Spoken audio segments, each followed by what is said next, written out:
Kofe ichayotganingizda qog'oz stakanchikda kofe ichyapman deb o'ylaysizlar-ku. Chunki usti qog'ozda. Aslida buni ichida plastik. Hozir buni sizlarga ko'rsatib beraman. Ichki qismidagi plastik ham ochildi mana. 70 gradus va undan baland bo'lgan ichimlik bilan kontakt qilganda plastik ichimlikka migratsiya qilishni boshlaydi.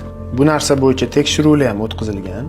85 gradusli suvni ushbu stakanga quyib, 15 minut kutishgan. Asosan 15 minut ichiladi. Kofe, choy va 15 minut ichida suyuqlikda 25 ming mikrochistitsalar aniqlangan. Hammaga ko'rinyaptimi?